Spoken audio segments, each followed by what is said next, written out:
The spotlight filled the television studio in Manila, creating an almost surreal environment as Manny Pacquiao adjusted himself in the black leather chair. The world boxing champion in 8 different weight categories was there for another interview after his recent triumph in the ring, wearing an impeccably aligned navy blue suit that contrasted with his humble trajectory in the streets of General Santos City. His face, marked by years of intense combat, maintained the characteristic serenity that had made him not just a sports icon, but a symbol of hope for millions of Filipinos who saw in him the personification of the dream of overcoming adversity.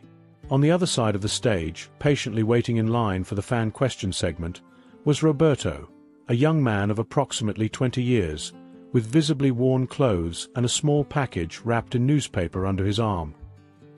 His calloused hands betrayed the hard work as a fisherman in the outskirts of the Filipino capital, a profession that barely guaranteed his family's sustenance, but which had not prevented him from saving for months to take 3 buses to the studio that morning. In his eyes shone a pure admiration for the boxer who, like him, had known hunger and the struggle for survival. The program was proceeding with the typical fluidity of great entertainment shows, with the host praising Pacquiao's meteoric career and his transition to politics as a senator. The cameras captured every humble smile of the pugilist, every contained gesture that demonstrated the simplicity he maintained despite the fame and fortune accumulated over the years. On the screens scattered around the studio, images of his most emblematic fights alternated with scenes of his social work in the poorest communities of the archipelago. Between commercial breaks, when the cameras weren't recording, the backstage atmosphere was different from what was seen on air. Journalist Carlos Mendez, known for his acidic interviews and caustic comments, observed with disdain the line of admirers waiting for their chance to interact with their idol. His eyes stopped on Roberto, and with a scornful smile, he commented to the producers about the audacity of that poor wretch to appear on the program with those clothes, questioning aloud how someone in that condition had managed to get past security. The comment, although made backstage, echoed throughout the studio due to the microphone that had remained open by technical oversight. The cruel comment from the journalist hung in the air like a toxic cloud, provoking contained laughter from some production members and embarrassed looks from others. Roberto, realizing he was the target of those words, lowered his eyes to his own clothes, feeling the weight of humiliation while the package in his hands suddenly seemed heavier. Years of struggling against poverty had taught the young fisherman to endure prejudice, but being exposed in that way, at what should have been a special moment, made his heart tighten with a familiar pain. The studio lights, once dazzling, now seemed to highlight even more his modest condition among the other fans. Manny Pacquiao, who was adjusting his earphone preparing for the return from the commercial break, caught not only the journalist's words but also Roberto's silent reaction. For a fraction of a second, the champion's face hardened, his eyes meeting those of the young fisherman in a connection that transcended the social differences that the journalist had just highlighted with such cruelty. In an instant, memories of his own childhood flooded Pacquiao's mind. The days selling cigarettes on the streets of Quibor, the nights sleeping in cardboard boxes, the constant sensation of hunger that had accompanied him for years before finding in boxing a way out of misery. The stage director counted down for the program's return, but Pacquiao raised his hand in a discreet gesture asking for a moment. With the naturalness of someone who had faced much more intimidating opponents than television protocols, the boxer rose from his chair and walked through the studio, crossing the space that separated the guest area from the fan line. Each of his steps was followed by the astonished gazes of the production team and Carlos Mendez himself, who suddenly realized the gravity of his comment upon seeing the determination in the pugilist's eyes. Under the absolute silence that had taken over the studio, Manny approached Roberto, stopping before the young fisherman who now trembled slightly, unable to believe that his idol was there, just a few centimeters away. With a gesture that mixed respect and solidarity, Pacquiao extended his hand to greet Roberto, not as an international star greeting a fan, but as an equal recognizing another, a gesture that carried the weight of a shared history of difficulties and overcoming that no expensive suit or acid comment could erase. The silence in the studio was almost palpable as Manny stood before Roberto, his eyes communicating a deep understanding that dispensed with words. With a gentle gesture, the champion invited the young fisherman to accompany him to the center of the stage, completely ignoring the program's script and the astonished expression of the director who was making desperate signals backstage. Roberto, still holding his small package wrapped in newspaper, walked with hesitant steps beside his idol, as if fearing he was living a dream from which he could wake at any moment. The contrast between Pacquiao's impeccable suit and the young man's worn clothes was evident, but there was something in the boxer's posture that transformed that difference into an unimportant detail. Upon reaching the center of the stage, before the cameras that were now recording a moment completely off-script, Manny led Roberto to the main armchair, the place reserved for the guest of honor, and gently indicated that the young man should sit there. A murmur of surprise ran through the audience, while Carlos Mendez, the journalist who had made the derogatory comment, observed the scene with a mixture of embarrassment and incredulity. The entire studio seemed suspended in a moment of transformation, as if time had slowed down to register every detail of that improbable encounter between two Filipinos who, despite divergent paths, shared common roots. Roberto, seated in the main armchair with his newspaper package in his lap, seemed simultaneously displaced and exactly where he should be. His hands, calloused from hard work at sea, contrasted with the soft velvet of the seat, but his gaze had gained a silent dignity that no malicious comment could diminish. Manny remained standing beside him, a hand resting lightly on the young fisherman's shoulder, in a gesture that was both protective and egalitarian. The hand that had knocked out world champions now offered support to a compatriot who fought his own daily battles away from the spotlight. With a discreet nod, Pacquiao asked for a microphone, and when the silence in the studio reached its apex, he began to speak not directly to the cameras or the audience, but to each person present in that environment. His voice, calm and laden with contained emotion, filled the space with a story that many knew, but few truly understood. His own journey from the impoverished streets of General Santos City to becoming a boxing legend and a senator of the Republic. Each word pronounced was a silent reminder that the distance between Roberto and himself was not as great as the journalist's comment had suggested. It was just a matter of opportunities and time. As Manny shared his story, a subtle transformation was occurring in the studio. What had begun as a moment of embarrassment was gradually converting into a silent lesson about respect and humanity. The cameras, initially disoriented by the break in the script, now alternately focused on Pacquiao's serene face and Roberto's emotional expressions, capturing the essence of an encounter that transcended the simple television interview format. On the monitors scattered throughout the studio, the live images showed not just a champion and a fan, but two Filipinos united by a mutual understanding that words could not completely translate. Carlos Mendez, the journalist whose comment had triggered that entire situation, maintained an uncomfortable silence in his place, his face alternating between shades of red as the awareness of his own error internally consumed him. The arrogance he had displayed minutes before had dissolved in the face of the dignity with which Pacquiao conducted that unexpected moment, transforming what could have been just an embarrassing incident into an opportunity for deeper reflection. Some production team members who had laughed at the comment now seemed equally ashamed, avoiding looking directly at Roberto or the cameras. The young fisherman, still seated in the main armchair, began timidly unwrapping the package he had brought with him. His hands, trembling with the emotion of the moment, slowly revealed an object that made Manny's eyes widen in recognition and surprise. It was a small wooden sculpture, meticulously hand-carved, representing the boxer in his characteristic fighting stance. Each detail had been carefully reproduced, from the determined expression on the face to the battle scars, creating a piece of art that, although simple in materials, was extraordinary in execution and in the feeling it conveyed.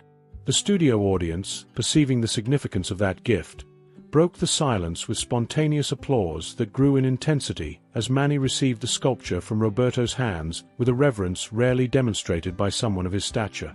That object, patiently carved during nights after long days of work at sea, was worth more than any luxurious gift the champion had received throughout his stellar career.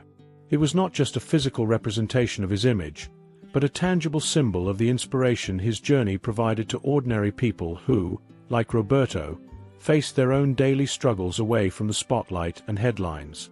The moment between Manny and Roberto had completely transformed the atmosphere of the program, replacing the light entertainment initially planned with something much deeper and authentic. Social media was already exploding with comments about what had occurred, with thousands of Filipinos sharing the video of the moment when the champion had abandoned his place to approach the young fisherman. Hashtags like #RespectManny and #TrueFilipino quickly became national trends, accompanied by emotional messages about how that gesture represented the most genuine values of their people. Backstage, the program's director had given up trying to regain control of the situation, recognizing that he was witnessing a television moment that would be remembered for years. Manny, still holding the wooden sculpture with reverence, invited Roberto to tell his own story. With a gentleness that disarmed any nervousness, the champion transformed into an interviewer, genuinely interested in the journey of that young man who had saved for months to be there. Roberto, initially hesitant, began to share in a low voice the details of his life as a fisherman, the difficulties faced by his family after the passage of Typhoon Haiyan that had destroyed their boat, and how, during the nights, he found consolation and hope carving wooden figures by candlelight. His voice, initially trembling, gained strength as he perceived Pacquiao's sincere interest and the respectful attention he now received from everyone in the studio. Roberto's skill as a sculptor had been self-taught, developed over years of patient practice after long journeys at sea. The young man explained how he had saved every peso he could to buy a piece of noble wood to create that special piece, working for weeks to capture the essence of the fighter who represented for him not just a sports idol, but an example that it was possible to overcome the most adverse circumstances. In his simple words, without flourishes or dramatizations, resided an honesty that contrasted deeply with the typical artificiality of interview programs, touching all those present in a way that no carefully elaborated script could achieve. Carlos Mendez, observing the interaction between the world champion and the young fisherman, was slowly perceiving the dimension of his error and the silent lesson that Pacquiao was offering not just to him, but to everyone present. The journalist, known for his sharp tongue and provocative comments, now found himself face to face with the reality of how careless words could deeply hurt someone whose only fault was not possessing privileges that others took for granted. The humility with which Roberto spoke of his life, without victimization or bitterness, served as an uncomfortable mirror for the arrogance that the journalist had demonstrated, creating a contrast that none of those present could ignore. As Roberto concluded his account, a deeper understanding was established among all those present in the studio. What had begun as a simple celebrity interview had transformed into a moment of genuine human connection that transcended the social barriers so rigidly established in Filipino society. Manny, with the naturalness of someone who had never forgotten his origins despite international fame, asked a question that caught everyone by surprise, including Roberto himself. What was his biggest dream? The young fisherman, after a moment of hesitation, revealed that he dreamed of opening a small art school for children in his fishing community, teaching sculpture and other forms of artistic expression as an alternative path for young people with few opportunities. That dream, shared with simplicity and without expectations, touched something deep in Pacquiao. His eyes, which had already faced the most feared fighters in the world without showing fear, now shone with contained emotion upon recognizing in the young man the same silent determination that had propelled him from the streets of General Santos City to the greatest rings in the world. With a discreet gesture, Manny called his personal assistant, who quickly approached with a notepad. While Roberto and the rest of the studio watched curiously, the champion wrote something on the paper, carefully folded it, and handed it to the young fisherman, asking him to only open it when he got home with his family. The moment was interrupted by the program director announcing that they needed to end the transmission, having significantly exceeded the planned time. Manny, however, had one last gesture to make before the cameras stopped recording. Turning to Carlos Mendez, who had remained in embarrassed silence during all that interaction, the boxer extended his hand in an invitation for the journalist to join them at the center of the stage. It was a moment of palpable tension, with all eyes fixed on Mendez's reaction, who hesitated for a few seconds before standing up and walking to where Pacquiao and Roberto waited. The meeting between the three men at the center of the stage, the world champion, the arrogant journalist, and the humble fisherman, created a powerful image that the cameras captured in their final shot before closing. There were no public recriminations or humiliations. Instead, Manny simply formally introduced Roberto to Carlos, highlighting the young man's extraordinary skill as a sculptor and his resilience in the face of adversity. It was a silent lesson on respect and dignity, offered not through slogans or inflamed speeches, but through actions that demonstrated how true greatness had nothing to do with expensive clothes or social positions. In the final seconds of the transmission, what the cameras recorded was the handshake between Mendez and Roberto, a simple gesture that symbolized much more than an unverbalized apology. 3 months had passed since that remarkable moment in the television studio, and life in the small fishing village where Roberto lived had changed in ways no one could have predicted. The folded paper that Manny Pacquiao had given to the young sculptor revealed itself to be much more than an autograph or an encouraging message. It was a generous check accompanied by a personal note committing to fully finance the art school that Roberto dreamed of. The gesture, kept in relative secrecy by the champion's own desire, had set in motion a series of transformations that were now beginning to take concrete form in the colorful walls of a small building by the sea, where children from the community gathered daily to learn sculpture, painting, and other forms of artistic expression. Roberto, now a teacher and director of the region's first art school, walked daily along the beach at dawn, observing the fishing boats departing for their daily work while his mind organized the activities that would be offered to students that day. His hands, still calloused but now for different reasons, carried with them the same determination as always, transformed into a purpose that benefited his entire community. The small personal studio that Manny had insisted on including in the school's project was filled with new creations, some of which had already aroused the interest of galleries in Manila, creating a new and unexpected professional path for the talented young man who, until recently, struggled just to ensure the basic sustenance of his family. The story of the encounter between Manny and Roberto had spread far beyond the television program, becoming a symbol of hope and inspiration for many Filipinos. Special features in newspapers and magazines highlighted not only the champion's generosity, but mainly the talent and perseverance of the young fisherman who had never allowed difficult circumstances to suffocate his creativity and dreams. A special report on the school's inauguration, nationally broadcast, had drawn attention to other hidden talents in underprivileged communities throughout the country, generating similar initiatives in other regions and creating a cultural movement that celebrated art as a form of social transformation. Carlos Mendez, the journalist whose insensitive comment had inadvertently triggered that entire story, had also gone through his own journey of transformation in the months following the incident. Deeply impacted by the silent lesson he had received that day, Carlos had sought out Roberto weeks later for a sincere apology away from the cameras, initiating an unlikely friendship that had led him to produce a series of reports about hidden talents in impoverished communities in the Philippines. The journalist, previously known for his acidic and elitist style, had redirected his career to give voice to stories that would normally remain invisible, discovering in the process a more meaningful purpose for his work and a professional satisfaction that recognition and fame had never provided.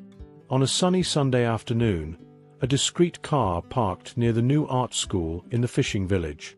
Manny Pacquiao, dressed simply in jeans and a t-shirt, without the security apparatus or media attention that normally accompanied him, stepped out of the vehicle for his first visit to the project he had financed. His arrival had not been previously announced. It was a personal visit, driven by genuine curiosity about the fruits of that unexpected connection formed in the television studio months before. As he walked along the beach toward the small colorful building, the champion observed children playing with hand-carved wooden boats, some clearly inspired by the artistic style that Roberto had developed. The reaction to recognizing the legendary boxer's presence was immediate. Children running in his direction, fishermen stopping their net repair work, women coming out of their houses with surprised looks and spontaneous smiles. At the center of that commotion was Roberto, who advanced with firm steps toward his benefactor, no longer with the nervousness of a fan before his idol, but with the quiet confidence of someone who was now walking his own journey of fulfillment. The embrace between the two men, witnessed by the entire community, symbolized a connection that went far beyond the simple relationship between a celebrity and his admirer. It was the mutual recognition between two fighters who, each in his own way, had faced life's adversities with dignity and perseverance. The visit to the school revealed to Manny much more than he could have imagined when he decided to finance the project. Each room showed not only the artistic talent that was flourishing in that community, previously known only for its daily struggle for survival, but also the broader impact that the initiative had generated. Young people who previously would have had few alternatives beyond fishing now explored new horizons through art. Women from the community had formed a collective to create crafts inspired by Roberto's sculptures, and the school had become a meeting point that strengthened community bonds in ways never before seen in that place. The champion's financial investment had generated a return that no economic analysis could adequately measure: the transformation of entire lives through the dignity that artistic recognition provided.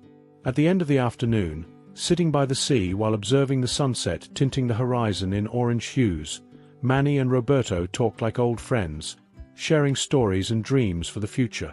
The world champion, with all his achievements and riches, found in that simple moment a satisfaction that many victories in the ring had not provided: the certainty that his own success now served as a bridge for others to also overcome the limitations imposed by poverty. Roberto, in turn, shared plans to expand the project to neighboring villages, creating a network of art schools that could offer new perspectives for historically marginalized communities, using his own story as an example that extraordinary talents could emerge in the most unlikely places when given the opportunity to flourish. As the first stars began to dot the night sky above the Philippine Sea, the moment that had begun with a cruel comment in a television studio completed its transformation into something much larger and more significant.